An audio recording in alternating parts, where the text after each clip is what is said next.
So guys, today we're going to be talking about Act 3 of Revenant, or Episode 2. Now Act 3 should be going live with next week's weekly reset, that being on the 7th of January, so not too long to wait now, but we already know pretty much everything that is coming with Act 3, or should be coming at the very least. Now there isn't going to be a live stream going over all the stuff coming with Act 3, so that's what we're going to be talking about today. We've got stuff like a brand new exotic mission coming with its own new exotic weapon reward, the final additions to this episode's seasonal loot pool, and more. But before we get into it, as always, if you go on to enjoy the video, remember to leave a like and subscribe to the channel if you haven't done so already, as it helps me out a lot and I'd really appreciate it.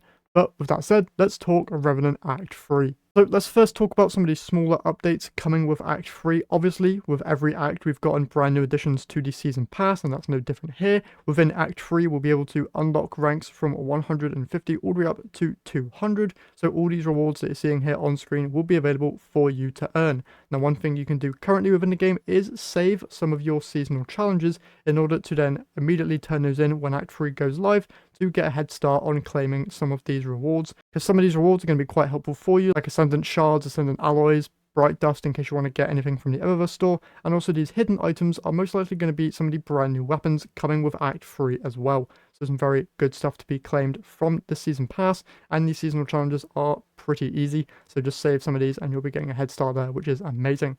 Now though, we also should be expecting some brand new artifact perks coming as well. We should get a final little row here being added. Now we can't obviously preview what this row will add, but we can kind of guess due to the fact that this will be similar to what happened within Episode 1 Echoes Act 3.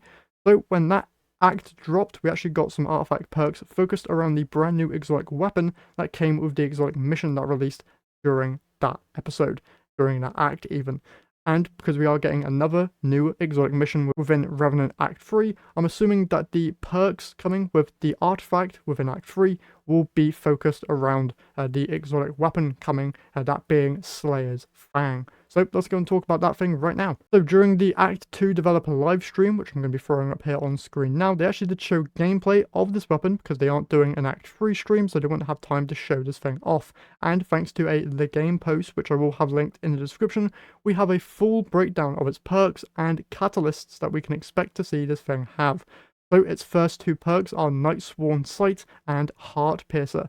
Nightsworn Sight says that dealing final blows to targets grants Nightsworn Sight, really hard word to say, and during that time final blows grant True Sight. Ammo slowly reloads from reserves and submunitions weaken targets. Heart Piercer then states that rounds fired from this weapon shatter into submunitions on impact and it is strong against overload champions. So nice to see that we're getting another exotic which has some built-in anti-champion capabilities there. That's a nice addition. Wish that they would do this more with new exotics. But moving on, let's talk about its exotic catalysts, which we can also see here, because yes, this is going to have multiple catalysts because it is going to be a craftable exotic, and you'll probably need to earn these catalysts from doing hidden stuff within the exotic mission. So its first catalyst is Repulsor Brace, where defeating a void debuff target will grant an overshield. You'll also have Stats Rule, where hitting 3 separate targets increases this weapon's handling, stability, and reload, as well as range for a moderate duration. Then you've also got Cascade Point, where final blows or sustained precision hits with another weapon increase this weapon's rate of fire for a short duration. Then you've also got Loose Change to end off there, where applying an elemental debuff to a target increases this weapon's reload speed, aim assist, and movement while aiming down sights for a short duration. Now, me personally, in terms of catalysts, I'm more interested in Repulsor Brace and Loose Change, just because they're going to be generally buffing the weapon just from using it. Stats Rule and Cascade Point require you to do some, well, I guess Stats Rule might be good depending on how accurate those submunitions are, but Cascade Point probably going to be one of the weaker catalysts, so I'd recommend either one of the three, whichever you prefer.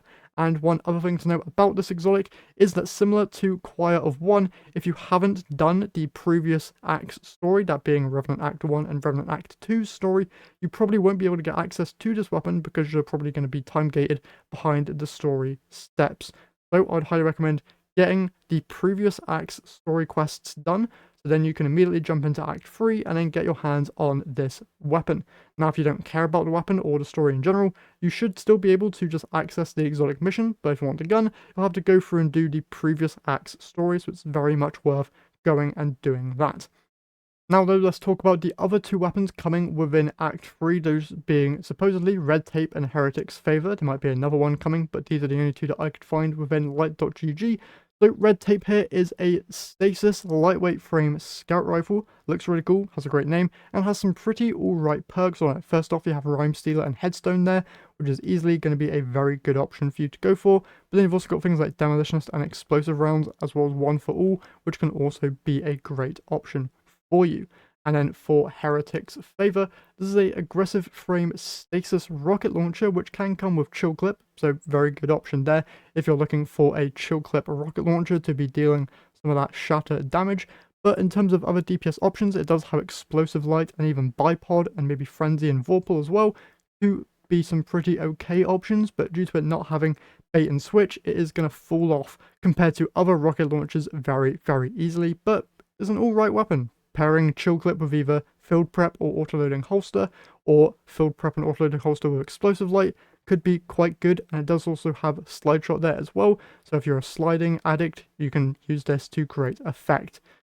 And that's it for everything pretty much in terms of weapons. Now though, let's go on to talk about some speculative stuff, mainly about Guardian games, because we are at the beginning of the year, and that's the next seasonal event on the roadmap of seasonal events. So it's either going to come within Revenant Act 3, or they might just save it for the beginning of Heresy, which is Episode 3, Act 1. Maybe get it there, maybe get it within Revenant, no idea, but either way, should be getting that event pretty soon, which should be coming back with some brand new armor sets, weapons, and some returning favourites as well.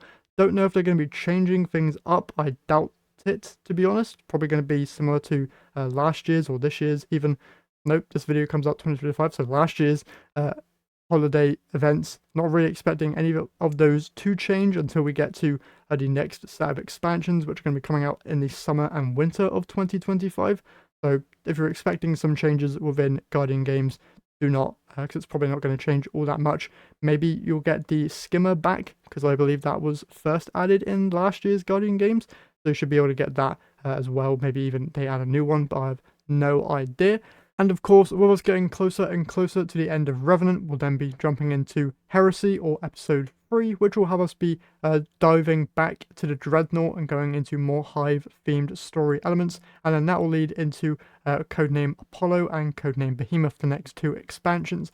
Now, over the last couple of months, we have been getting small little nuggets of information about those expansions, or mainly just Codename Frontiers in general, which is like the next major changes coming within Destiny 2 in 2025. Stuff about raid changes, general updates to the game, loot changes with next-gen armor and weapons with weapon tiers, a whole lot of stuff there, and we're probably going to be learning more. Probably not near the beginning of the year, because they're still going to be talking about Heresy mainly, because that's the next big thing on the horizon. But once we get into Heresy, probably going to be seeing more stuff around Codename Frontiers, going into like reveal trailers, teasers, and all that good stuff. But yeah, once we learn more about all that stuff, I'll be covering it in separate videos, and that is basically everything that I want to talk about here today. So hopefully you guys have enjoyed. If you did, remember to leave a like and subscribe. But that's it from me here today, so I'll catch you guys in the next one.